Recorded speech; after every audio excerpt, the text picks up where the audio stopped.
Vermilion's full-service Aveda Salon and Spa, located in the heart of historic downtown Vermilion.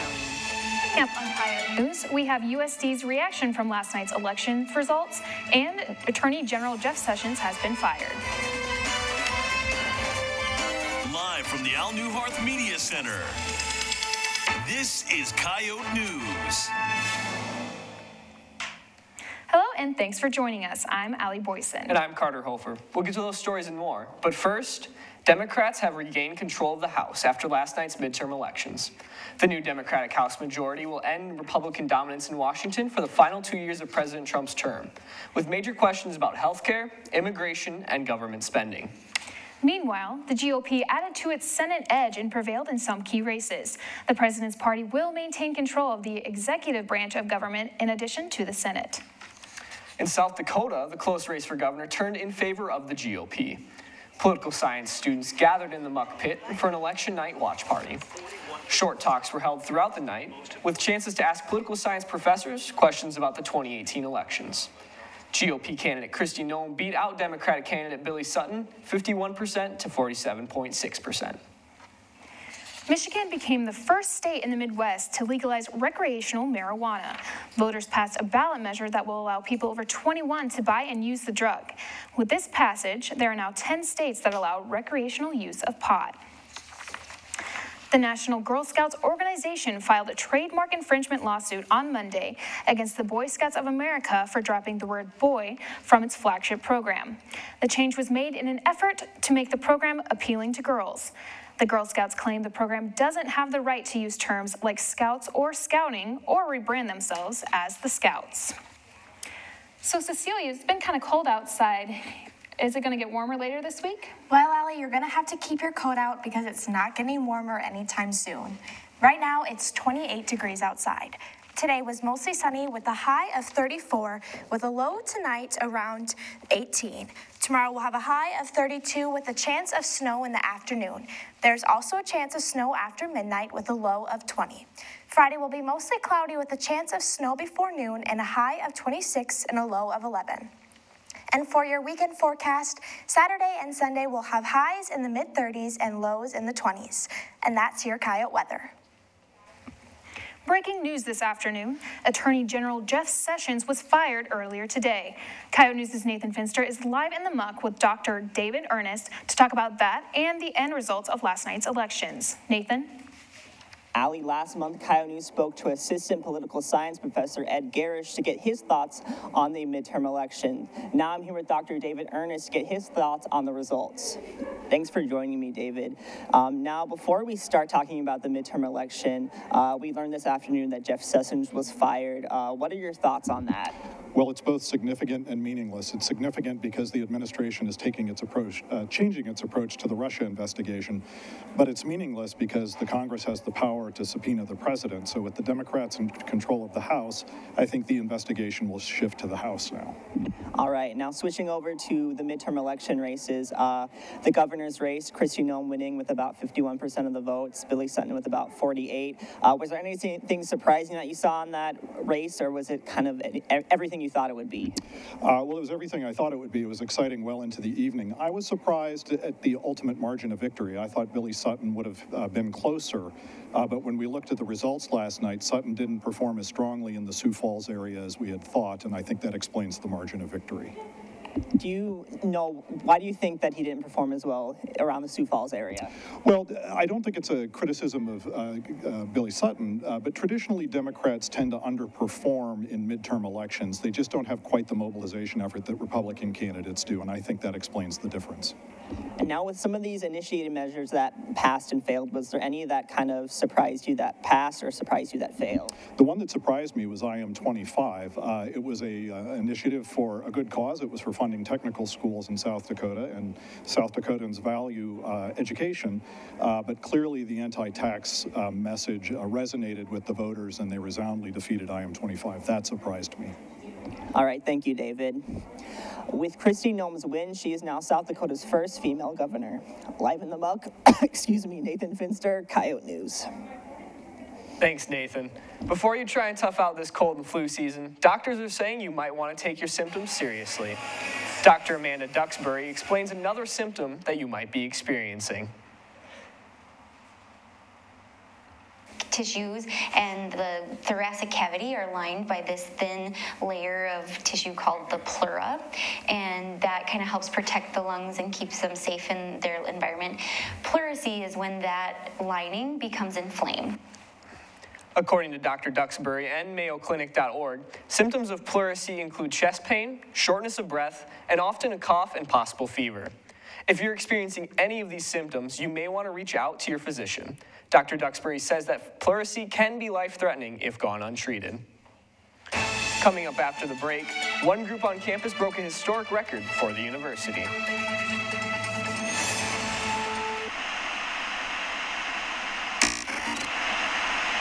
We can't talk about it. I don't want to talk about it. No, never mind. That's too bad. I'm not going to tread those waters. Wait, something that's too bad for dysfunctional? You're listening to Dysfunctional on KOR 91.1. All right. Thank you. Thank you very much.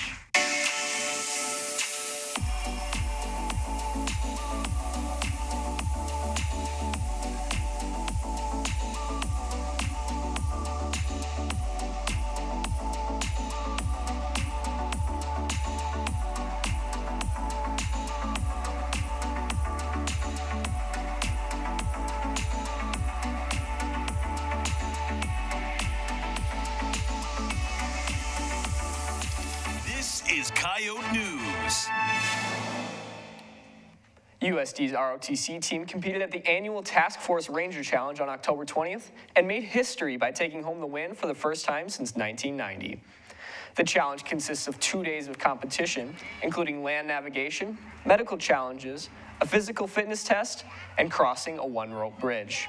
Dexter Melhoff says this win means a lot to them. Last year we got dead last, so for them to be able to come in and get first place and knock off the powerhouse St. John's, who's won it the last 6 years, it was pretty incredible for these young cadets.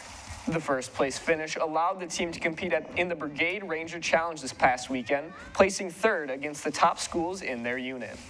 Their next challenge will be this coming spring at the University of Kansas. The Center for Diversity and Community, or CDC, recently celebrated its 4th year of existence at USD. The celebration last Friday was combined with First Fridays, a social luncheon that people from all areas of the university can participate in. Faculty members and students were encouraged to speak on how the CDC impacts their lives. The CDC is a hub for many students to have meetings, study, and hang out, and is open to everyone. It's home to multiple student organizations like the Asian American Student Association and TOSHPE. The CDC also helps organizations with their programming, their events throughout the year. November 1st marked the beginning of Native American Heritage Month, which called for a celebration. People gathered in the Muck Pit on Thursday for the Native American Heritage Month kickoff event that had participants enjoying food, dance, and art. It's like a representation of who we are as Native peoples, and not just for this state, but just like representing everywhere, like Uchimaka. The kickoff event is only the beginning of a month full of events that anyone can attend to learn more about Native American heritage. You can find the list of events under the Native Student Services page on the university website. Recently, the Latino Student Organization, or LASO, celebrated Day of the Dead in the Muck. Students and community members gathered to learn more about the traditions of this holiday. We wanted to share it with everyone, especially since it's a smaller Latino community, smaller Latino Hispanic community, and we wanted to share with everyone our food, our traditions, and yeah, it's really just a way to have fun. The celebration also included face painting, coloring pages, decorations, and Hispanic food. There's really good food, really good music, and it's a good celebration of the diverse culture that's here in USD. For more information about LASO, contact Camila Ordonez. This group is known for their alternative breaks, but they also help the community. Find out more after the break. WH over Museum. an entire world of history tucked away in the beautiful city of Vermilion. A world where you can stand face to face with the king of the jungle. A world where you can search for the hidden treasures of Egypt. A world seen through the eye of the majestic bald eagle. And a world where you can climb Spirit Mound like Lewis and Clark while watching the buffalo cross the plain. Experience this world of history firsthand when you stop in at the W.H. Over Museum. Come in today and learn more about what your world has to offer.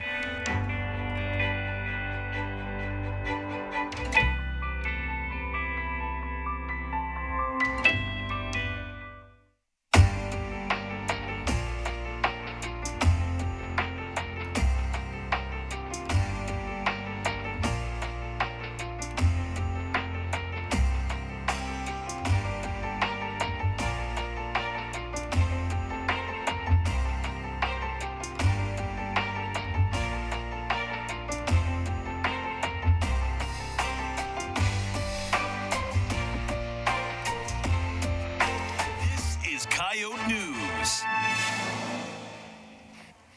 Many people know about the group USD AWOL, but few know about all the different things that they do. Coyote News' Emily Schrod takes a look at a food program that helps out Vermilion. AWOL is a group at USD that takes alternative off-campus trips and helps volunteer at the different places they go. Many know of the annual spaghetti dinner fundraiser they hold to help fund these trips. They go to all of our trips, so all of our participants are required to sell 4 tickets at $5 each, and then that goes back to their trips. AWOL also does Food Recovery Network, a program that not many people know about. The Food Recovery Network gives us an opportunity to give back to our community. We collect the food from Airmark, and it goes to the welcome table and various places throughout Vermilion that help those that can't get the food that they need.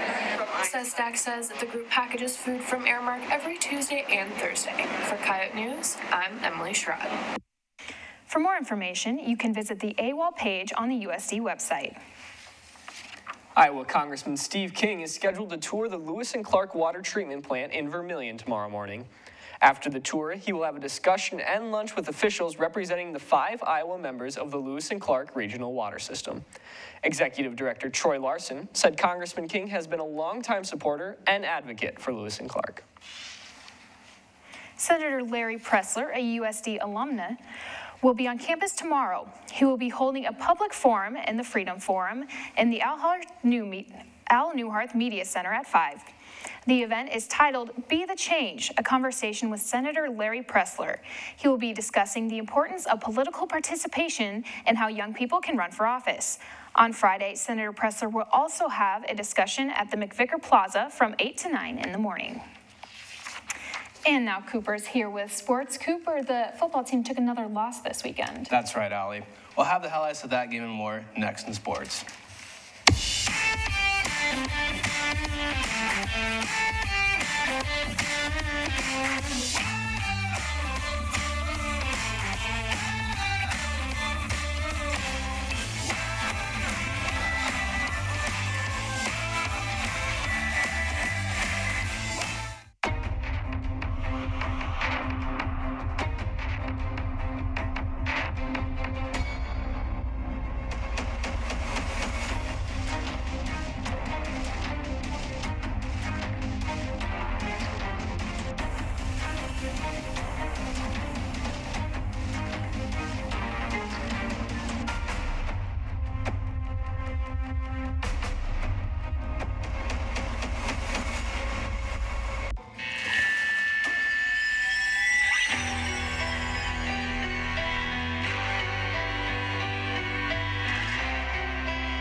This is Coyote News.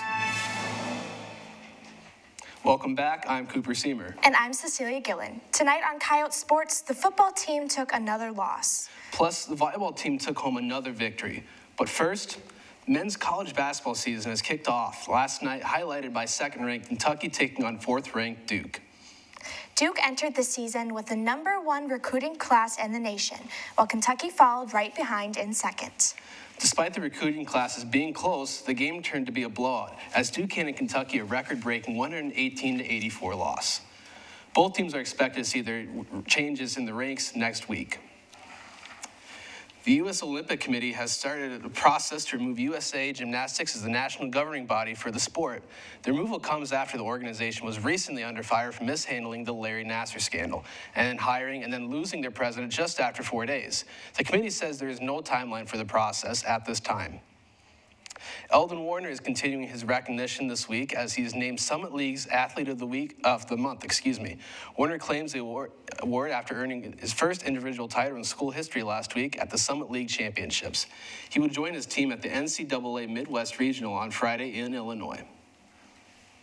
The triathlon team closed their inaugural season with a runner-up finish this week at the USA Triathlon Collegiate National Championships.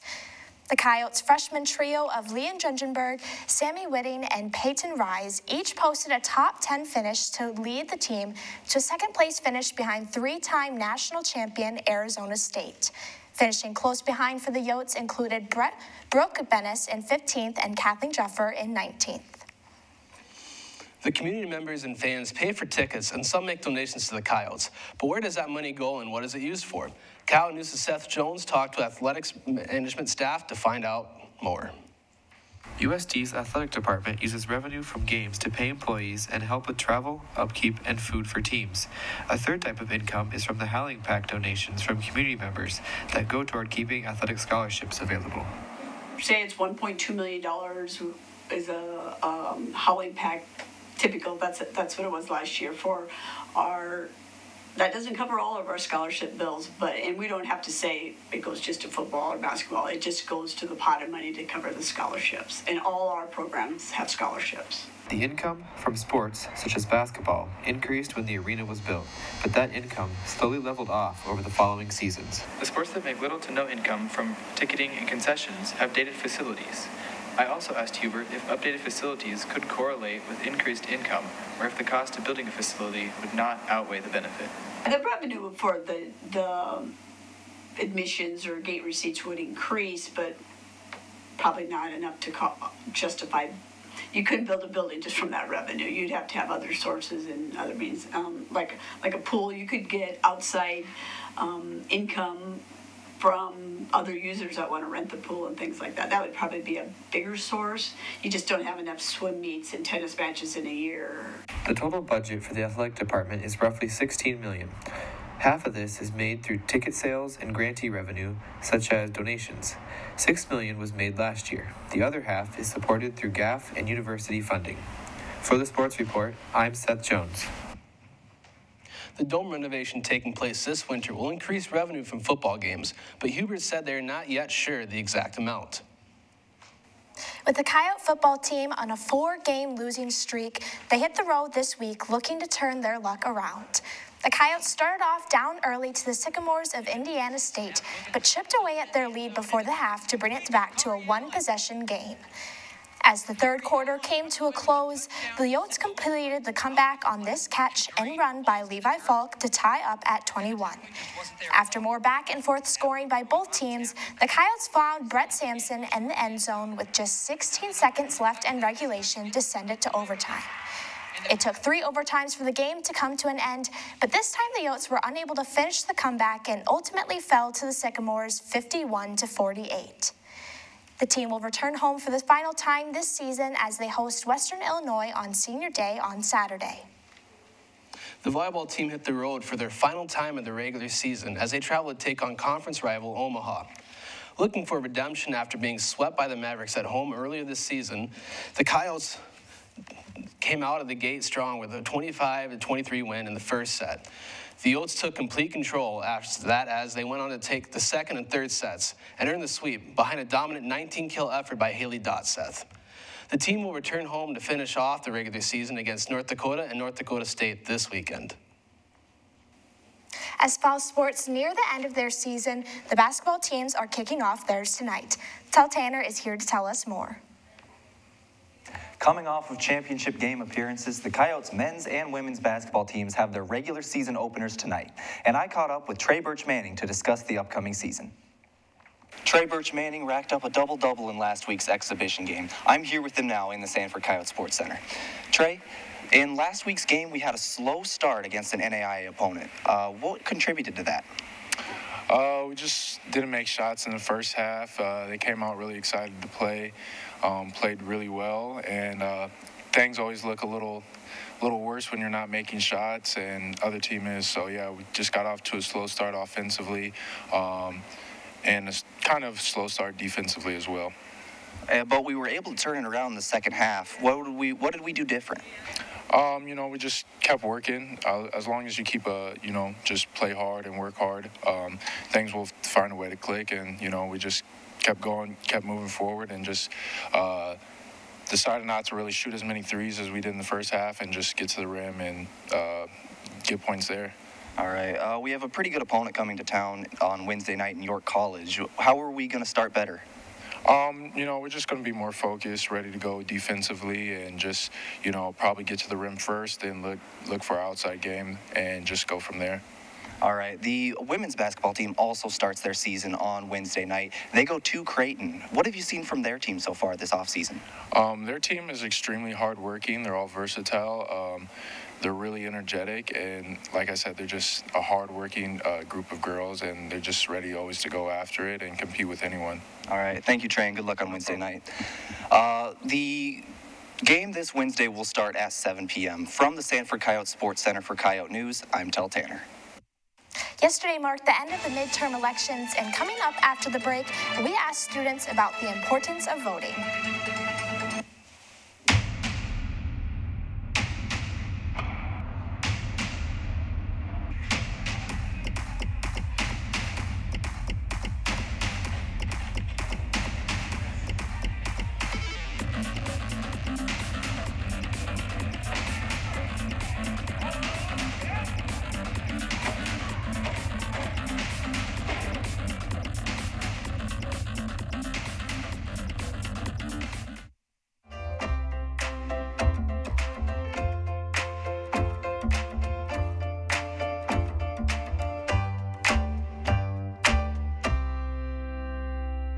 I'm here with Rocky, who's 9.5 years old, loves toys, and knows many commands. Shake.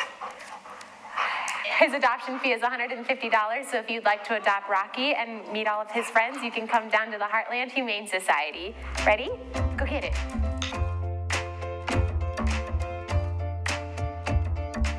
This is Coyote News.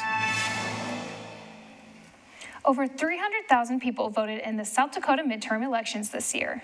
So we asked students why they think voting is important. Here's what they had to say. I think it's important to vote because you get your voice heard and every vote counts. Because people fought for our rights to vote.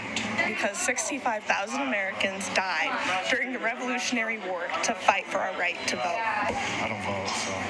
Because if we let older people vote more, then that's more for their generation and what they want rather than us, because they're dying soon and we need to be the voice. I think it's important to vote because then your voice can be heard. It's part of your duty as a citizen to vote. Everybody can get their opinion out there. It's really important that people our age get out and vote instead of leaving it for the elderly who are about to, quite frankly, check out. So someone in office will represent your values.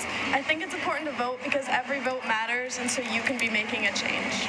We can see in past elections, just a few 50, 100 people can make the difference between a policy or a law. Because we have the right to vote, and we should exercise that freedom. Did you guys vote in the midterm election? Yeah. Always. Turning 18 was I was so excited to vote. That was my favorite part of turning 18. Be sure to pick up a new issue of The Vaunt out today with more on the Women in Leadership series. And that is all for Coyote News. Don't forget to like us on Facebook and follow us on Twitter and Instagram. And don't forget to catch Be the Change, a conversation with Senator Larry Presser tomorrow night at 5 here on Channel 21. And be sure to watch and listen for Coyote News daily updates throughout the week on KAOR and the Coyote News social media pages. Thank you and have a great night.